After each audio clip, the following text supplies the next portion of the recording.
I woke up to the pitter-patter of rain. My clock read 7:46 a.m., but the darkness could fool anyone into thinking the sun was yet to rise. It fit my mood perfectly. I had the worst night of sleep in my entire life. I couldn't stop thinking about the fight I had with Tori the night before. I had gone way too far. Sure, I had a reason to be emotionally distressed at the moment, but that didn't mean that I could take it out on anyone else, especially Tori. She was the one thing in the world that I treasured above anything else, and that was after being with her for only a few weeks. She made me happier than anyone else could. She would never try to hurt me, and just because of one event that she had nothing to do with, I threw her under the bus and took my anger out on her. I had to make it up to her. I could not lose her. I grabbed my phone and pressed the first speed dial. It wasn't until after the phone started ringing that I realized I had no idea what to say. I started to panic, trying to figure out how I was going to apologize. However, after the third ring, I heard her voicemail message.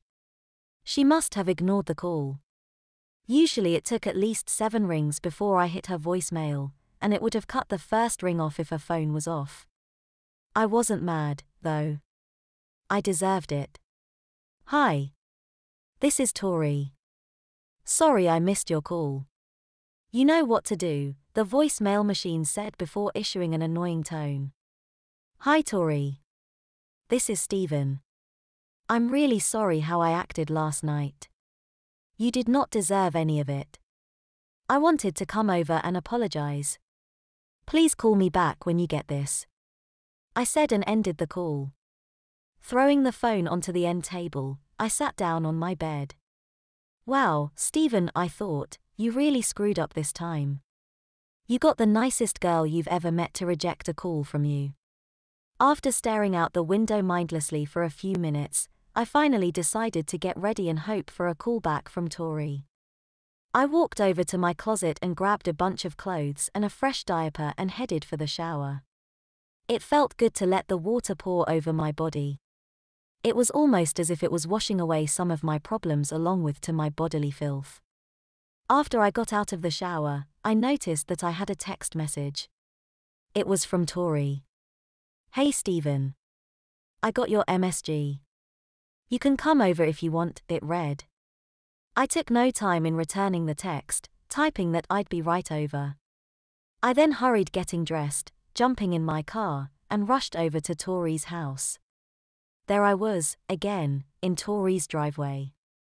I was beyond nervous, even more nervous than our first date after I got out of the hospital. I had no idea what I was going to say. Even worse, I didn't know how she would respond. Visions of all the possibilities flashed before my eyes, sending me on an emotional roller coaster. I eventually gained courage and walked up to her front door and rang the doorbell. Well, at least I don't have to worry about hiding the fact that I'm wearing a diaper from her. I thought as Tori answered the door. Hi Tori. Hi Steven, she responded, motioning me to come in and led me to her bedroom upstairs. Look, Tori. I'm really sorry. I shouldn't have taken out my emotions on you.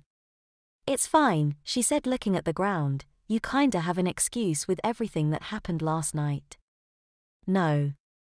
I have no excuse.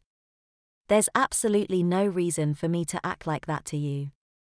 Yeah, well I guess no one is perfect, she said. Her words were comforting, but her voice sounded dejected and depressed. Tori, you say that like nothing happened, but I can tell you're hurt. Please, just talk to me. It's okay if you're mad at me.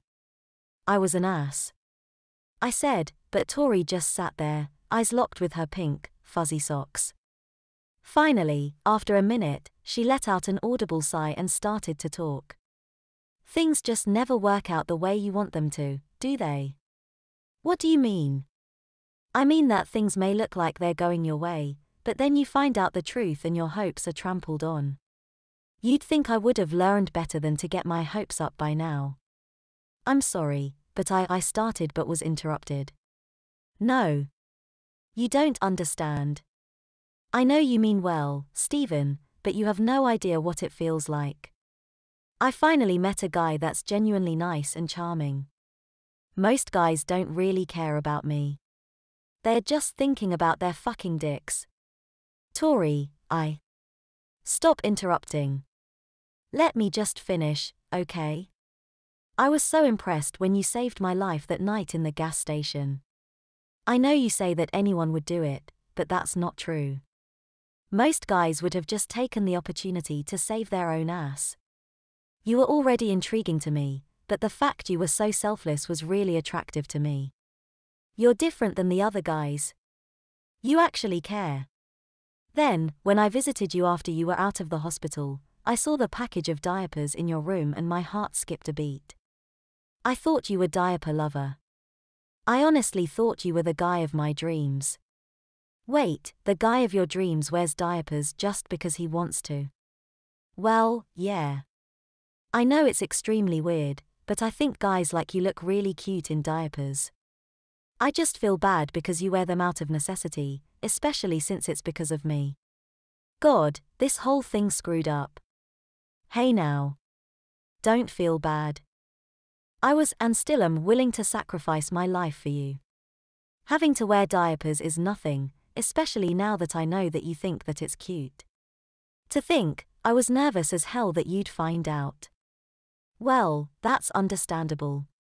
I mean, what's the chance that I'd be such a freak, as you said last night? Oh, come on, Tori. You are not a freak. God, I feel really bad now. I am really sorry. How can I make it up to you? It's fine.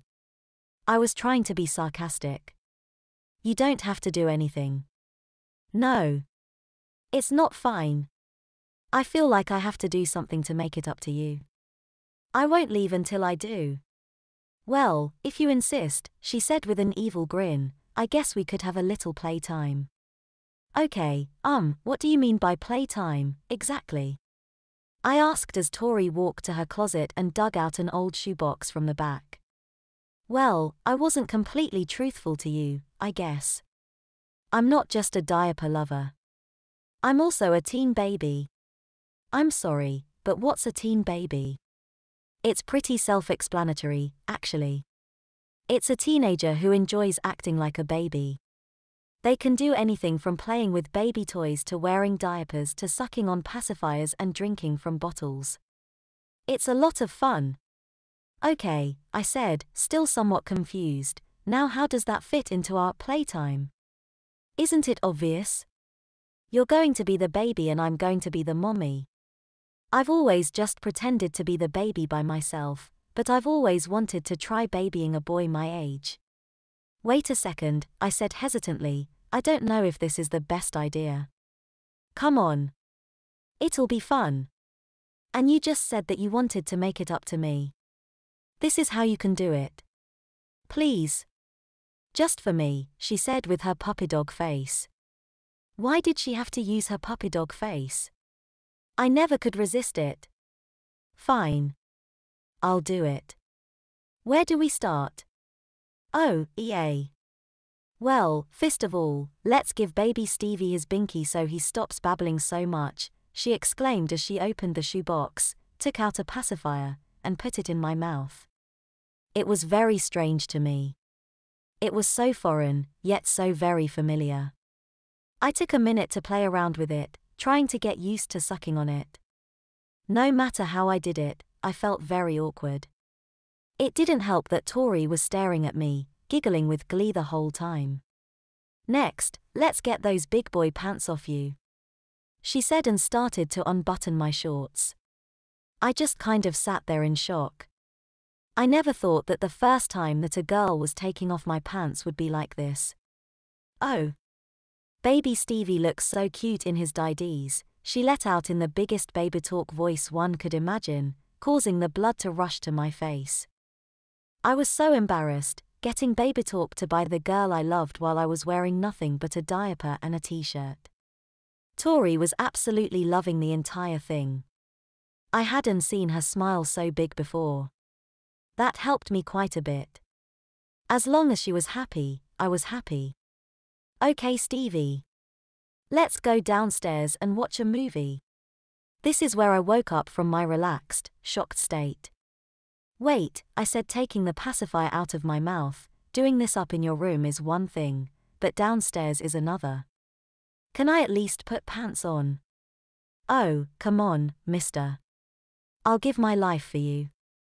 Both my parents will be at work for another 7 hours. There's nobody around to see you. Besides, if you have pants on, how will I know when you need a diaper change? True, I said, defeated, blushing at the diaper change comment. You win. I always do, she said giddily before she took me by the hand and led me down the stairs and into the living room. She had me sit on the couch as she went into the kitchen and came back with a warm bottle of milk. I didn't want baby Stevie to get hungry, so I thought you could suck on your baba while we watched the movie. She then popped in Finding Nemo in the DVD player, grabbed a blanket and sat down on the couch next to me. Then, she leaned me onto her shoulder and put the blanket over the two of us. I never thought that I could feel so comfortable and secure in this situation. I felt more loved than I ever have as she placed the bottle in my mouth and I began to suck in the warm milk. It wasn't long until I fell asleep. For the first time, I was actually happy to be diapered.